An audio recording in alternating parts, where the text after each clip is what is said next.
contemporary identity, and at the same time to also look at how these nuances of culture, identity, how they pan out in a politicized milieu. What are the agendas when people assert certain things? Who are the so-called custodians of culture? How much of traditional practices are still relevant in contemporary tribal society, or irrelevant, or what is this clash between the old and the new? And how do these different nuances play out? And the film is 52 minutes long, and I believe we're going to watch the whole film today. Is that it? Am I correct? Yes, sir. Yes, sir. Right, right. So basically, the film is also divided into three chapters, which are the so-called, and each chapter is premised under the tenets of the Kasi belief system. You know? So I took this sort of religious framework and put across these different ideas within those brackets. And I was also very keen to look at, like I said earlier, on how these so-called traditional or these religious ideas of the Khasi people, like, well, you know, how are they relevant? What is their significance?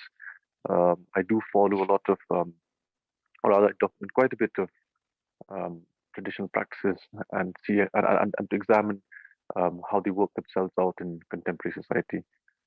So I think with those few words, we can proceed with the screening, and then maybe we could just have an interactive session. It's kind of difficult to speak about your film when you've already shown your film. So it's quite an extraordinary sight in that sense, and the fact that human boundaries cannot stop your emotions, or the fact that human mobility has always been the premise of what civilization is all about. You cannot stop people from moving across borders. You cannot stop emotions. You cannot stop art, and you cannot stop literature, for that matter, from crossing boundaries. And I think that's a wonderful analogy of where I derived the title for the film. So yeah. Yes, sir. Boundaries can't be drawn over people or their languages. Before I proceed with the further questions, I would like all the viewers over here to put their questions and queries on the chat box that we can take them up later on. So for the next question, so what does making films mean to you, and what inspired you to take this path? I think I've been doing this for a while now. It's been more than 10 years, and I can't imagine myself doing anything else. I think it's very much part and parcel of who I am now in that sense, and the fact that I love telling stories, and I think that there's a wonderful um, um, uniqueness as far as indigenous societies are concerned, is the fact that their language and their stories carries within it their sense of history and philosophy, and the creation laws and the myths and the cosmology, and their entire philosophies and the ways of life. And so language in itself carries all of that with them. And I've been extremely fortunate to live in Shillong and work in Shillong. And so making films for me is ensuring that I'm doing my little bit to continue my identity forward, and ensure that people out there are able to also listen to the stories. Someone in the background, it's quite disconcerting, yeah.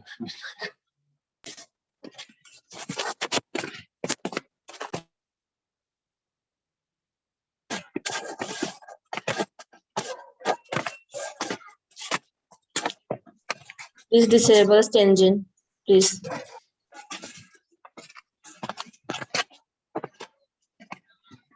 It's extremely loud, actually.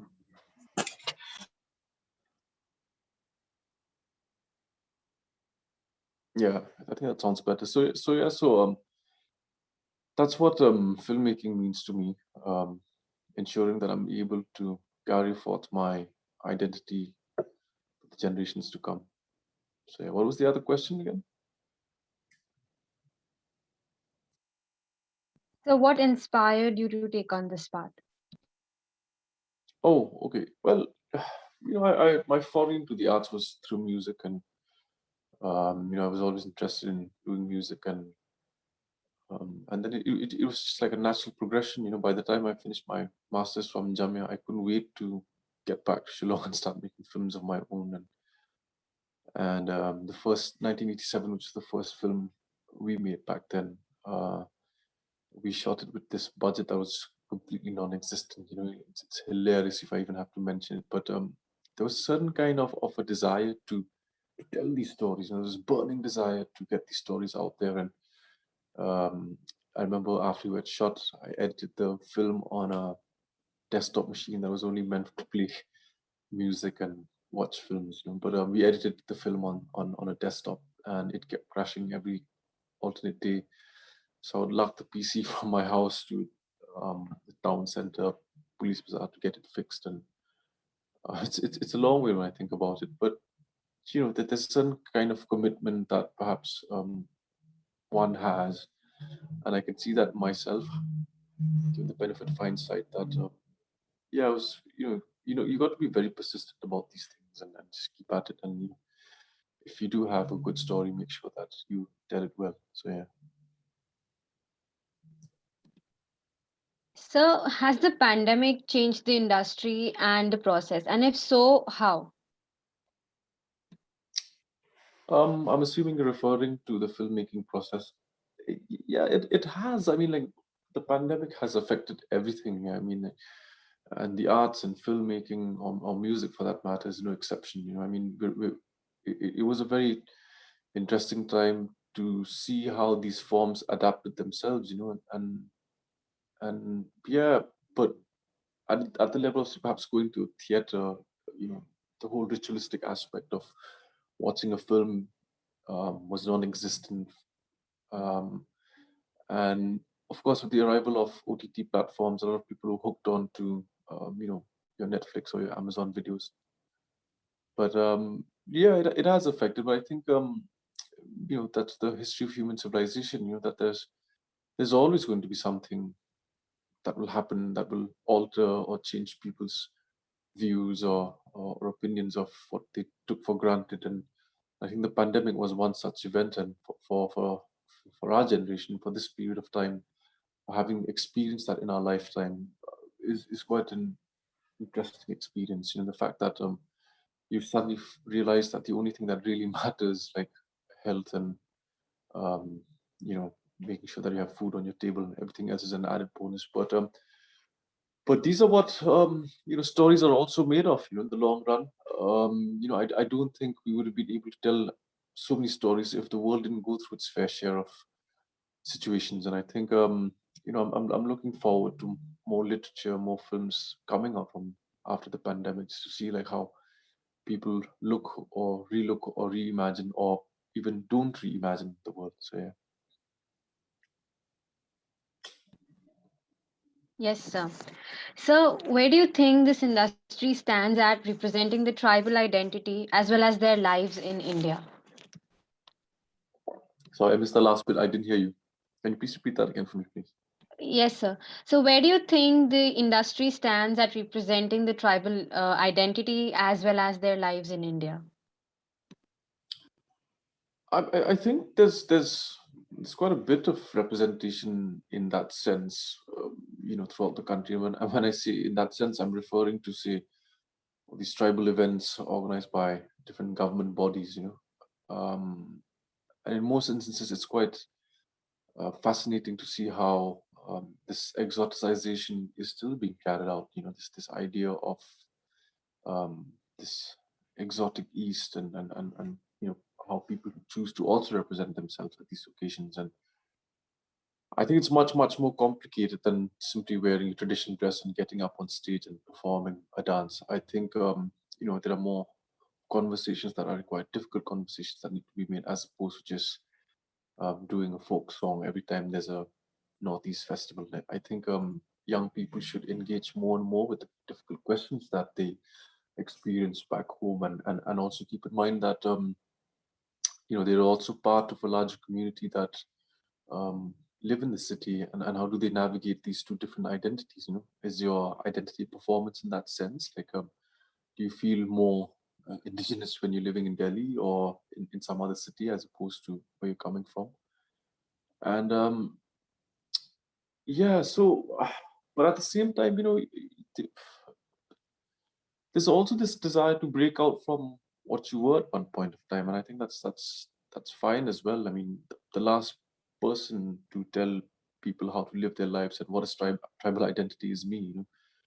But I think it's important that we're all aware of the differences that exist between us, and examine those differences and seek for areas of commonality.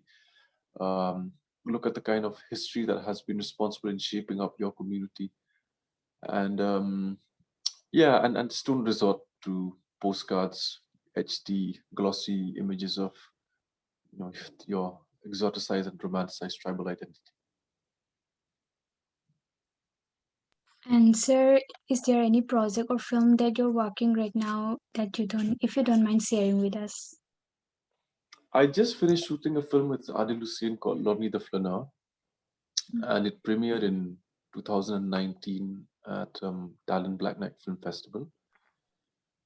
And the film is about this person who lives in Shillong, and is really really um, aware of the nuances of the city, and he fashions himself as this detective, and it's also like a subversion of the classic noir form, but he's hired to investigate the disappearance of these objects of great cultural value, and through his eyes we see the different shades of Shillong, the kind of people that live there. It's a fiction piece, and that was my last film. But then the lockdown happened, 2020-21, so I wasn't able to finish the rest of my projects. But I am also shooting a couple of documentaries. They're all set in Shillong, and they examine traditional land laws. So that's something to be that's something I'm really looking forward to, because where do these land laws also fit in contemporary Indian laws? What are the kind of land laws that empower or sometimes disempower us?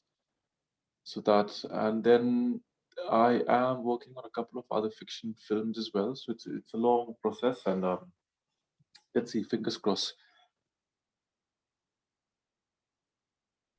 Yeah, and sir, is there any filmmaker that you look up to that you're? Ooh. I mean, I watch pretty much everything. Um, Not a big fan of contemporary Bollywood, but I do watch a lot of films, and um, it's a difficult question. I mean, it depends on. Well, I think Werner Herzog for me is someone that I sort of really look up to. Not only because he's made great films, but his approach and his manner of making films, and how he chooses to engage with the subjects.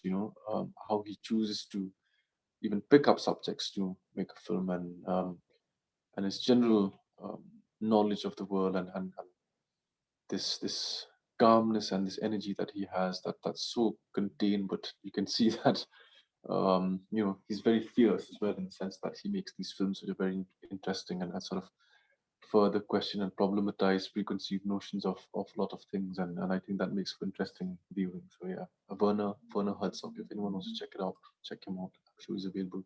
There's loads of his films available online. So Okay, sir. Whenever people speak about Shillong, they think of rock music and the as a musical hub overlooking its political and regional stories also, and it needs to be represented. I think so. Making movies is one of such way to represent the Northeast and its struggle. So, what's your take on it? I mean, I used to have a couple of bands actually. One was called Tariq. In fact, the music for pretty much all of my films, I've written them as well. And the most recent music project was called Nion. That's Nion. But if you're going to imagine that music in the Northeast is going to create any kind of change, I think change as in significant change, not just change for the sake of, you know, making Instagram feeds or getting followers. You know, I think you'd be very, very ambitious because um, a lot of how music, a lot of how the arts, for that matter, is being controlled in the Northeast is done in a way that will ensure that it is not too political. You know, the idea of people engaging in politics through art is almost non-existent. There are a few musicians out there, there are a few artists out there who sort of challenge this status quo, but you still have a long way to go. And I think that's the same pretty much for any kind of Western music in India. It's a very middle class, upper class, consumer-based identity. You know, you go to your horse cars villages, or you go to your pubs and you listen to these bands, and it's just you know, it's not really something that I can see translating into social change. You know, I'm not being pessimistic about things. This is just through personal experience. But folk music, on the other hand, is different. You know, like I think there's a huge participatory element of, as far as folk music is concerned. It's much more inclusive. You know, it takes into consideration people's local practices. So when I say that, for example, like I was filming in this area around the Assam Meghalaya border, and it was a harvest festival, and just listening to that music being played as people were cutting their rice and you know, doing their harvest, you could see that that kind of music really stemmed from a certain kind of a place that is deeply rooted in the everyday realities of people. You know, so in other words, the musicians would play while these people were cutting the paddy, and then um, it's very interesting in the sense that not only does it provide like background music, but it also does put you in some kind of a trance, you know, because all these musical forms are repeated and repeated and repeated, and the great, I mean, the best part is that they've resisted, or rather, they've not been able to do away with it, and neither have they been encouraged or appropriated in the classical form. You know, because once you have the classical form, then you can't change things, and then it becomes another custodian identity about who has the rights to change these classical forms and all that. So it's a very um, spontaneous, and it's a very live. It's a very real, visceral, primitive, primordial kind of music that one can hear.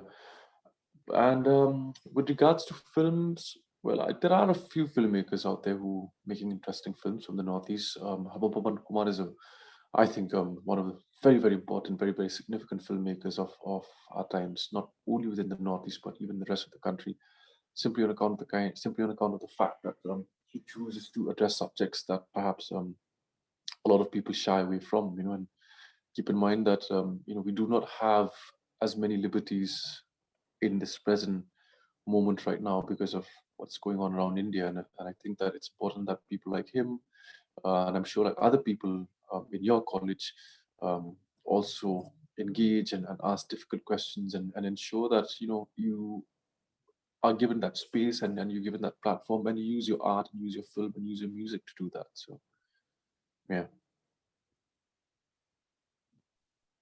There are many questions in the chat box. I'll read them out for you. And one of them is, sir, being a filmmaker needs a lot of expertise and patience because one has to handle everything all around. So, what keeps you motivated? What keeps me motivated? Um, I I think to be able to articulate your thoughts into screen, you know, is a rush.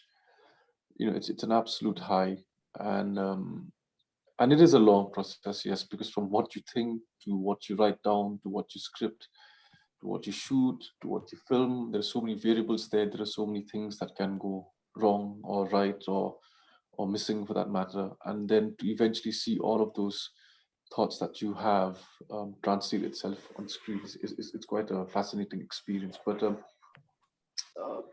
and I think that, like I said, it's also this inherent desire that we're all storytellers, I think we always have to keep in mind that the written form arrived much, much later to our part of the country. And we've always had our stories and our music to carry forth our philosophies and our histories, and you always have to keep in mind that it's to know what's going on around the world, but it's also important to know where you're coming from. What are the circumstances that have arrived, so what are the circumstances that have made you arrive to where you're at this very present moment. And I think for me, it's precisely that, to be able to tell stories, to want to communicate these stories to the world, and to see that even though they're all localized stories, they're very, very universal. So pretty much all of the films I've made are all somewhat situated in Shillong, and somehow the other related to Khasi people, but they've traveled quite far away. And it goes to show that some of these, or rather a lot of these emotions and a lot of these issues are things that people experience every day all over the world. The whole idea of the insider, outsider, minority politics, concerns of race, concerns of religion. These are subjects that people all over the world experience, and you just need to tell your story and put it out there. So that for me is very um, um, motivating, to be able to put my stories out there and communicate to the world that yes, there are people who live in this part of the country, and this is what they do, and this is the kind of stories that they have, and we want to share them with you. So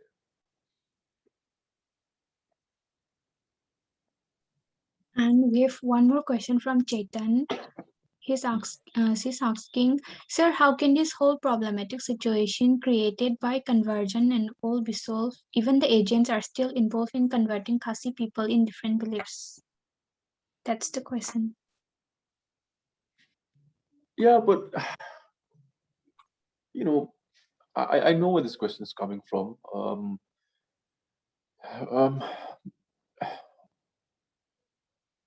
it's before the arrival of Christianity, the Brahmo Samaj movement was very, very significant and very, very influential as far as people's ideas of what spirituality, of what religion is supposed to be. And then keep in mind that this is all a strand of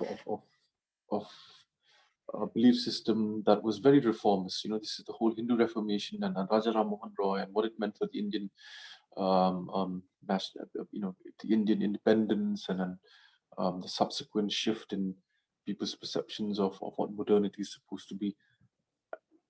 But you have to keep in mind that missionary activities over the years have also changed, right? They're not the same anymore. So, for example, the kind of Christianity that first arrived in the Khasi Hills had its roots in the Welsh Calvinistic Methodist tradition, which was very anti-imperialist in that sense. And in fact, the first missionary who introduced the written form was persecuted by an agent of the East India Company. So these are very complex nuances, and the moment we try to look at them in black and white and binaries, and we are just going to be victims of a larger um, political agenda. So when you see agents like what do you mean agents, like whom are you referring to? Why are you shying away from saying exactly what you need to say? I mean, but you would also have to understand that education in the Northeast as compared to the rest of the country was very democratic because of the missionaries. Now, what they taught and not taught, and what they converted, or what is the process of that education, and what is it that people in that part of the world have lost as a consequence of so-called being quote unquote educated. It's another conversation altogether. I mean, there are few there are few writings that I have done on that as well. But um, the the the problem now as far as um, the whole idea of religion is that it's perhaps stems from a position of hate.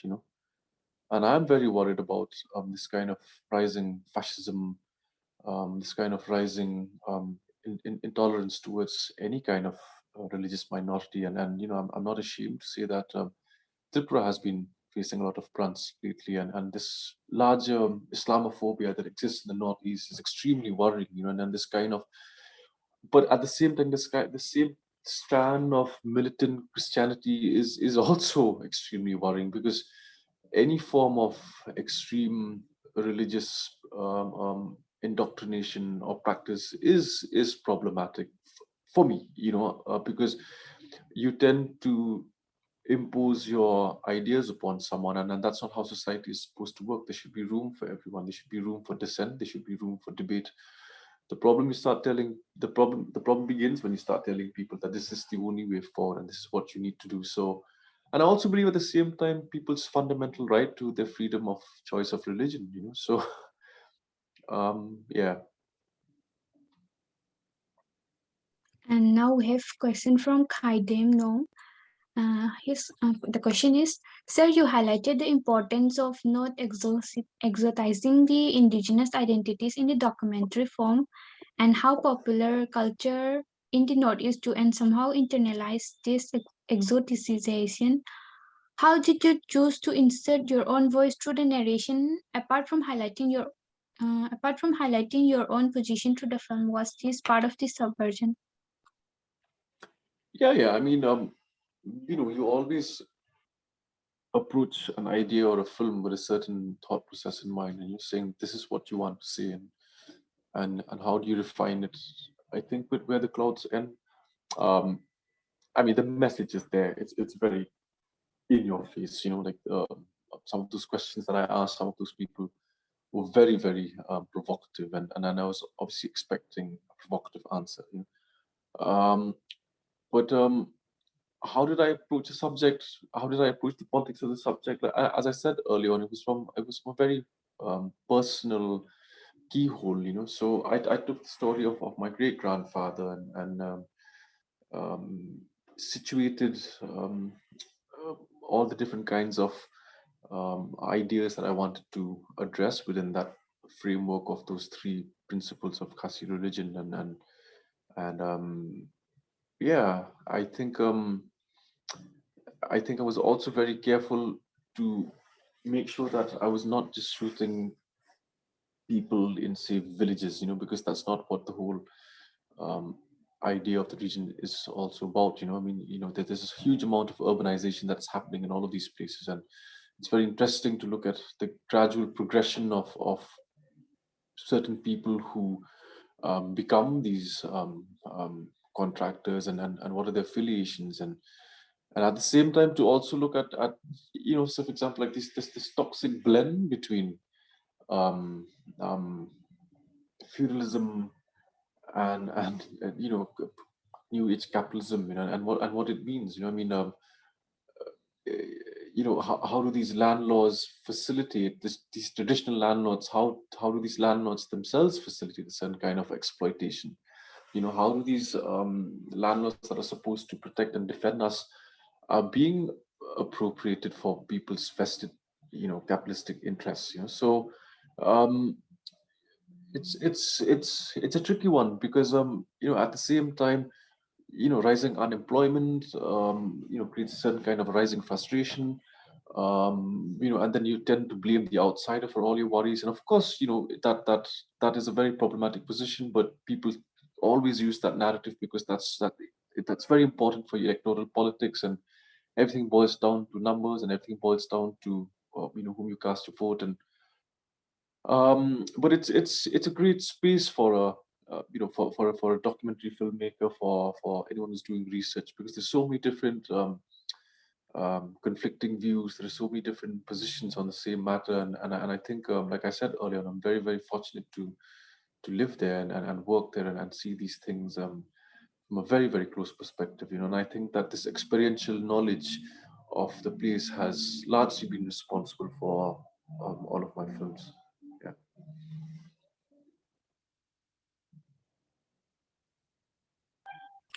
Yeah. Thank you, sir. And what, in your opinion, is the most important quality of a film director or a filmmaker?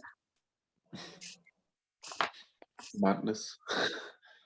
um I don't know. Yeah, I think I would like to say that it's just you have to be very, very persistent, um and to you know convince yourself first before you start convincing others that you have a great story. Like, you write something down, and if you feel that it has touched you, then how do you also make sure that you make the other person watching it or reading it feel the same, even though they might not come from where you are.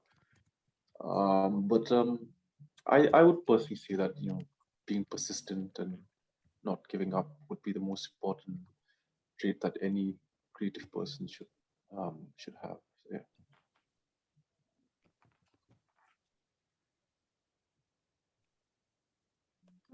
I think we have one more question.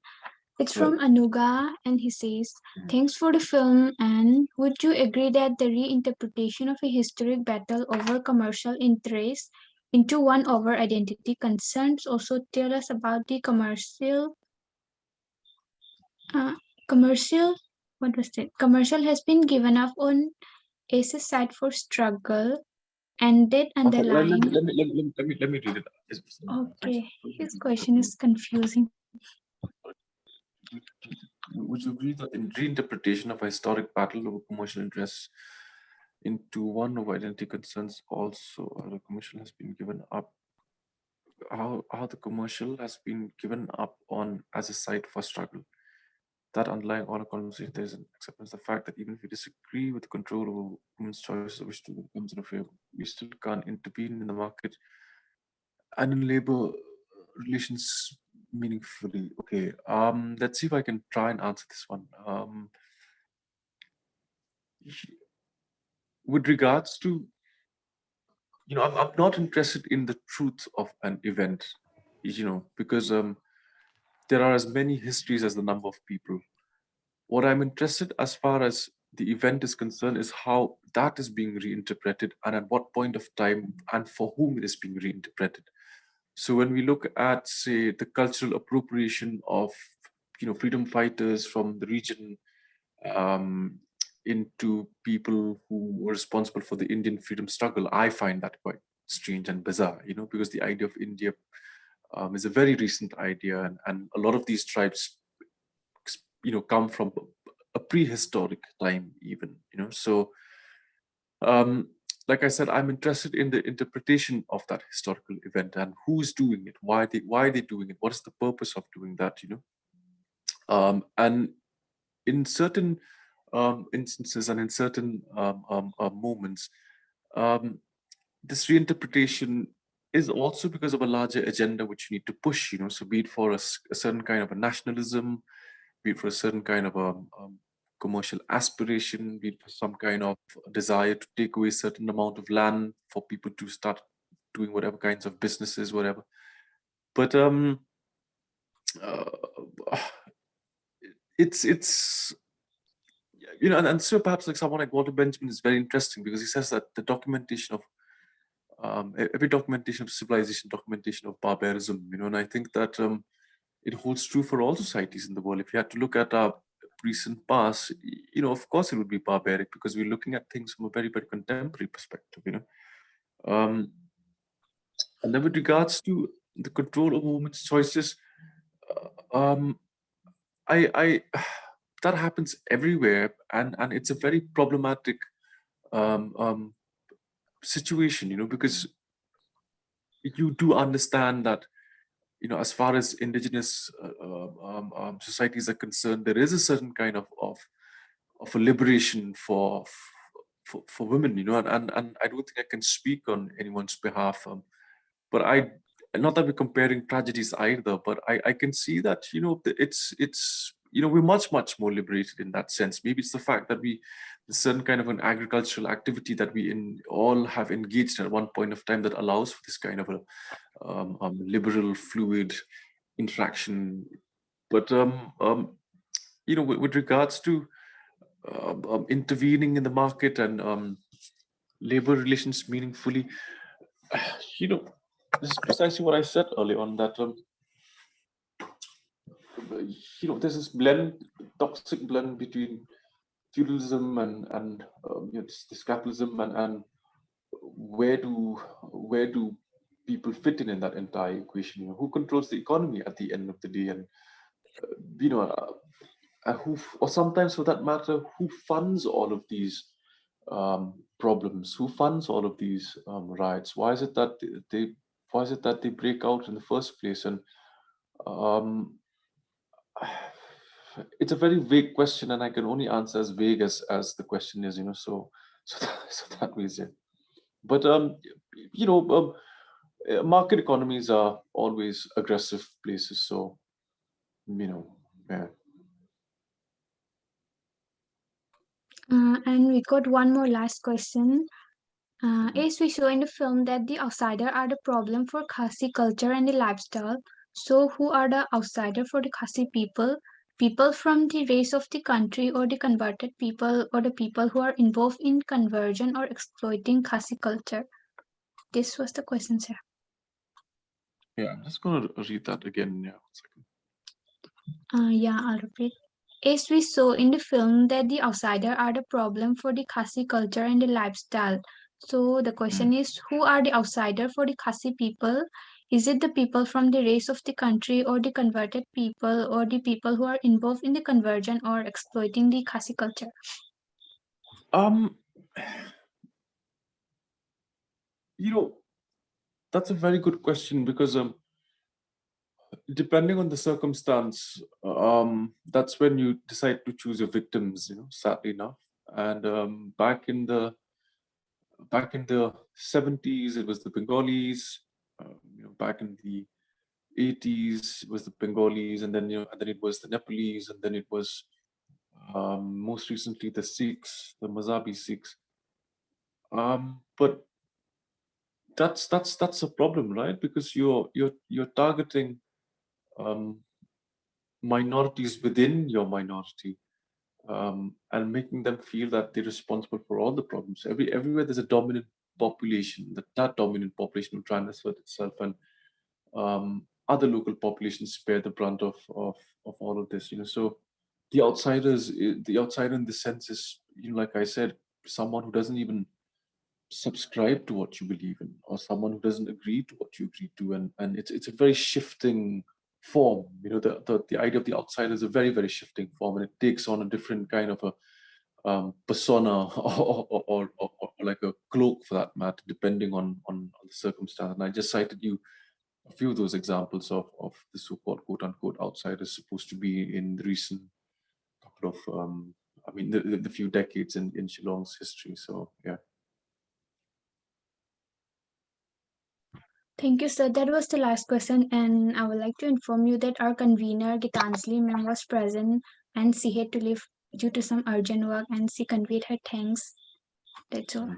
I hope, Chaitanya, you can continue.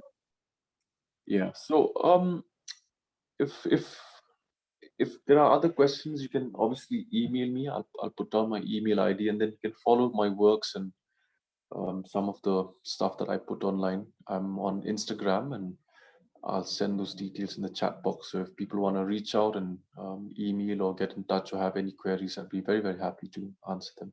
So yeah. Sure, sure. All right. Thank you very much. Yeah.